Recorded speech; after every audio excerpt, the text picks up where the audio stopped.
샬롬, 샬롬, 샬롬. 지난밤 평안하셨습니까? 오늘은 2025년 6월 10일 화요일입니다. 하나님께서 오늘 우리에게 주시는 말씀은 민수기 35장 9절부터 34절까지입니다.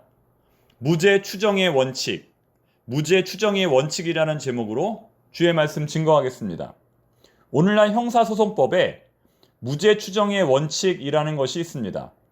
재판이 완료되기 전까지는 모두 무죄로 본다는 겁니다. 그래서 우리나라 헌법 제27조 제4항은 형사 피고인은 유죄의 판결이 확정될 때까지는 무죄로 추정된다라고 규정합니다. 이것은 피의자의 인권이라는 측면에서 볼 때 굉장히 중요한 개념입니다. 오늘 우리가 다루게 될 도피성 제도도 마찬가지입니다. 본래 고대 사회는 피해를 당하면 7배로 보복하는 것이 허용되었습니다. 누군가가 피해를 당하면 반드시 그의 가족이나 친척이 거기에 대한 보복을 해야 했습니다. 따라서 본문의 내용은 당시의 시대적인 관점에서 볼 때 굉장히 혁신적인 것이라고 말할 수 있습니다. 살인은 또 다른 살인을 낳을 수 있습니다. 복수는 더 큰 복수를 낳을 수 있습니다. 따라서 도피성 제도는 이러한 인간의 감정을 조절하여 인간이 인간으로 하여금 복수의 대상이 되지 않도록 보호해주는 제도입니다.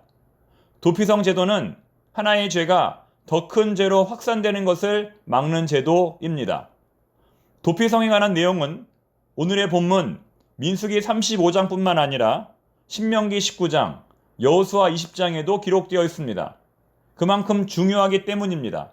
하나님은 가나안 땅에 들어가기 전에 2번, 가나안 땅에 들어간 뒤에 1번 이스라엘 백성들이 잊지 않도록 도피성에 관한 내용을 반복하여 주지하십니다. 오늘의 본문 민수기 35장 9절부터 15절까지를 읽어보면 도피성의 목적, 도피성의 개수, 도피성의 이용 자격에 대해서 우리가 알 수 있습니다. 도피성의 목적은 부지 중에 사람을 죽인 자를 보호하기 위해서입니다. 일단 사람을 죽인 자는 도피성에 들어가 자신의 목숨을 지킬 수 있었습니다. 하지만 재판을 통해 자신의 무죄함을 증명하지 못하면 피해 죽임을 당해야 했습니다. 따라서 도피성의 장로들은 최대한 이 재판이 정당하게 이루어질 수 있도록 노력해야 했습니다. 가해자와 피해자 쌍방의 의견을 충분히 고려하여 어느 한쪽에 부당한 재판이 되지 않도록 재판장을 운영해야 했습니다. 그런 의미에서 도피성은 오늘날의 재판장 혹은 유치장으로 볼 수 있습니다. 또한 가해자가 무죄 판결을 받더라도 즉시 석방되는 것이 아니라 대제사장이 죽어야만 석방될 수 있었습니다. 아마도 대제사장의 죽음을 일종의 공소시효 만료로 보았던 것 같습니다. 뿐만 아니라 무죄 판결이 났더라도 가해자가 도피성을 떠나면 보복하는 자에게 죽임을 당할 수 있었습니다. 본문 13절과 14절은 그러한 도피성이 총 6개라고 말씀합니다. 요단 서쪽에 3개, 요단 동쪽에 3개 이렇게 모두 6개입니다. 요단 서쪽에는 9지파 반이, 요단 동쪽에는 2지파 반이 살고 있었기 때문입니다. 아무래도 동쪽보다는 서쪽에 더 인구가 많았을 텐데 양쪽에 똑같이 3개씩만 둔 것은 이해가 잘 되지 않습니다. 여호수아 20장 7절과 8절은 6개의 도피성의 이름을 밝힙니다.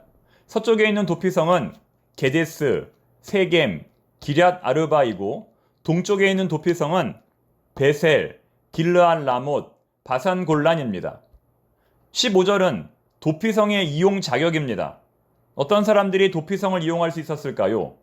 돈이 많고 권력이 있는 특권층만 이 도피성을 이용할 수 있었을까요?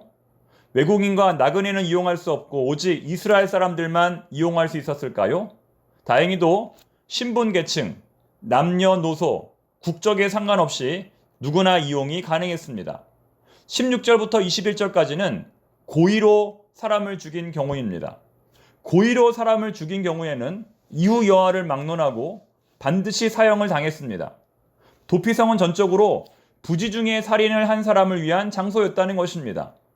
철과 나무와 돌 같은 연장으로 사람을 죽였을 경우에는 당연히 사형을 당했고 그런 도구를 사용하지 않더라도 뒤에서 밀거나 물건을 던져 맞추거나 손으로 사람을 죽여도 반드시 사형을 당했습니다. 어찌 되었든 간에 고의성이 없어야만 사형을 면할 수 있었습니다. 본문 22절부터 마지막 34절까지는 지금까지 내용의 반복입니다. 중요한 것은 하나님께서 기업이 없는 레위 지파에게 기업이 있는 12지파로부터 조금씩 땅을 각출하여 총 48개의 성읍을 주셨다는 것입니다. 그리고 그 중에 6개가 도피성이라는 것이죠. 어제 본문에 나오는 내용입니다. 이렇게 하나님은 레위 지파를 여러 지파 가운데 흩어 살게 함으로써 민족의 하나됨을 유지하고 신앙의 정통성을 지키고 도피성을 유지함으로써 이스라엘 백성 전체의 인권을 보호하셨습니다. 그렇다면 여기서 한 가지 질문을 해 보겠습니다.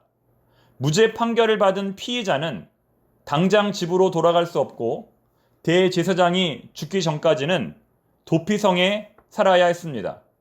따라서 그 기간이 몇 년이 될 수도 있고 몇십 년이 될 수도 있고 심지어는 죽을 때까지 집에 돌아가지 못할 수도 있었습니다. 그렇다면 그들은 그 긴 기간 동안 거기서 무엇을 했을까요? 한번 상상력을 발휘하여 생각해 보시기 바랍니다.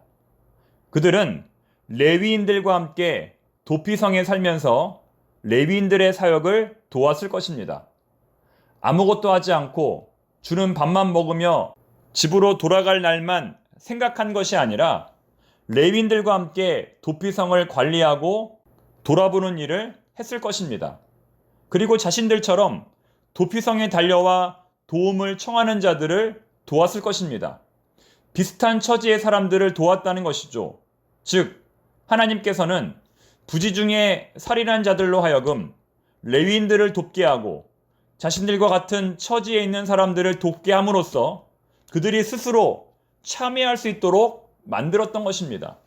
비록 실수로 일어난 일일지라도 그것이 피해자의 가족들에게 얼마나 큰 고통을 주었을지 오랫동안 생각하게 만들었다는 것입니다.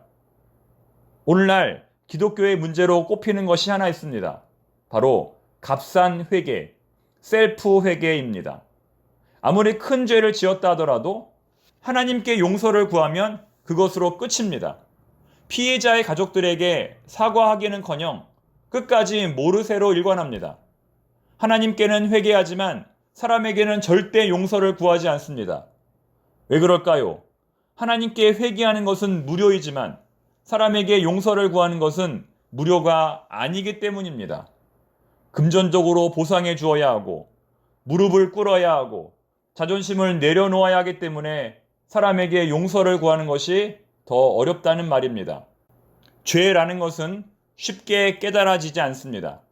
사람이 쉽게 변하지 않는 것처럼 죄에 대한 깨달음도 쉽게 생기지 않습니다.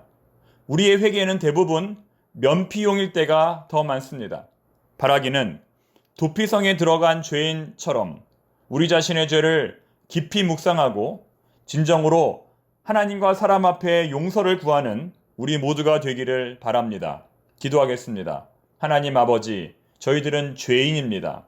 하지만 깨닫지 못합니다. 오히려 나 같은 의인이 없다고 생각합니다.